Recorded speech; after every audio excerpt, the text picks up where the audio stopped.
On Wednesday, the TET Passed candidate went to Shiksha Bhavan and gave a deputation to the Director of Elementary Education, Subhashis Banerjee, to make recruitment for all of them together in a vacant post.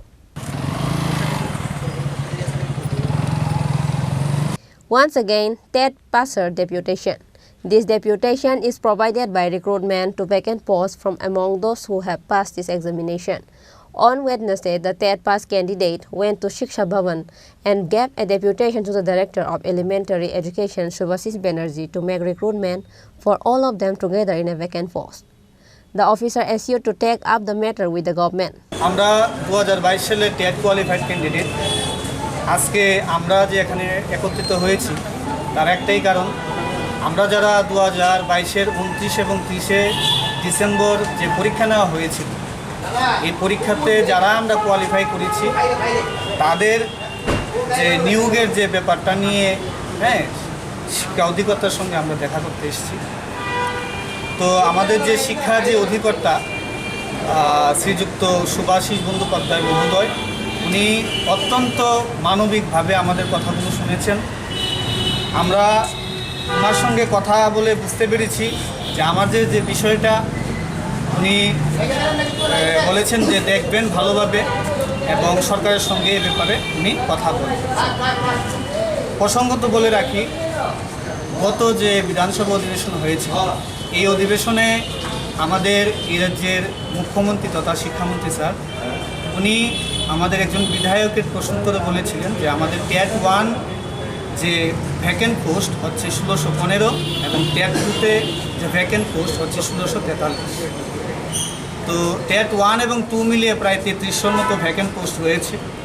তো আমরা তার মাধ্যমে আমরা বুঝতে পারছি যে স্কুলগুলি ত্রিপুরার যে স্কুলগুলো শিক্ষক স্বল্পতায় ভুগছে। তাই আমাদের এই মেন যে কথা হলো বা আমাদের যে মূল বক্তব্য হলো আমরা যারা কোয়ালিফাই করেছি সংখ্যাটা খুবই অল্প। আপনারা জানেন গত বছর 2021 সালে যে পরীক্ষা হয়েছে ওই পরীক্ষাতে প্রায় 3500 ছাত্রছাত্রী তারা পাস করেছে এবং তাদের সবাইকে একসঙ্গে সরকার নিয়োগ করেছে শিক্ষার সার্বিক উন্নয়নের লক্ষ্যে। তাই এখন যে এতগুলো পোস্ট ভ্যাকেন্ট আছে যাতে এই ভ্যাকেন্ট পোস্টের মধ্যে আমাদের যে সংখ্যাটা খুব কম আমাদের নিয়োগ করতে আশা করি শিক্ষা অধিকর্তা সহ আমাদের রাজ্যের মাননীয় মুখ্যমন্ত্রী তথা শিক্ষামন্ত্রী স্যারের কোনো অসুবিধা হবে না এবং উনি বিষয়টি আশা করি উনি মানবিক দৃষ্টিভঙ্গি থেকে দেখবেন এবং অতি সত্বর জব নোটিফিকেশন দিয়ে আমাদের সবাইকে একসঙ্গে নিয়োগ করবেন। তাছাড়া আমরা দেখতে পেয়েছি গত বছর সবাইকে নিয়োগ করার পর প্রায় 538টা পোস্ট তখনও মানে সরকার ইচ্ছে করলে নিতে পারতো কিন্তু পাস ছিল তখন যারা কোয়ালিফাই করেছে সবাইকে নিয়ে নিয়েছে। তো তার জন্য পরীক্ষা নেওয়া হয়েছে এবং আমরা পরীক্ষা দিয়েছি এখন আর ওই যে পোস্টগুলো এটাতে ফাইন্যান্সের অনুমোদন ছিল তাই আমাদের সংখ্যাটা খুব কম। টেট 1 হচ্ছে আপনার 194 জন আর টেট 2তে হচ্ছে 167 অর্থাৎ সর্বমোট মিলিয়ে 361 জন। খুব কম সংখ্যক ছাত্রছাত্রী ওই পরীক্ষাতে আমরা পাস করেছি।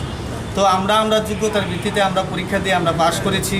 আর সরকার আমরা জানি খুব মানবিক ওনারা আমাদের যে বিষয়টা অতি সত্বর শিক্ষা অধিকর্তার সঙ্গে কথা বলে আশা করি ওনারা অতি সত্বর আমাদেরকে নিয়োগ করবেন আমরা এই আশাই রাখছি। আর তার জন্যই আমরা সবাই ত্রিপুরা রাজ্যের প্রত্যেক জায়গা থেকে আমরা যারা কোয়ালিফাই করেছি আজকে সবাই আমরা এখানে একত্রিত হয়েছি।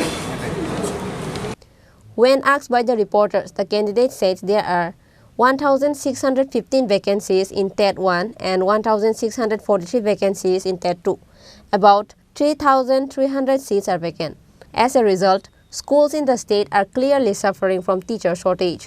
They are hopeful that the Education Minister will appoint them together through job notification, considering the humanitarian perspective. Finance Department had sanctioned 538 posts. They said that the number of candidates who have passed the TET exam is 361. Reported by Prabir from Agartala, Chini Khorang.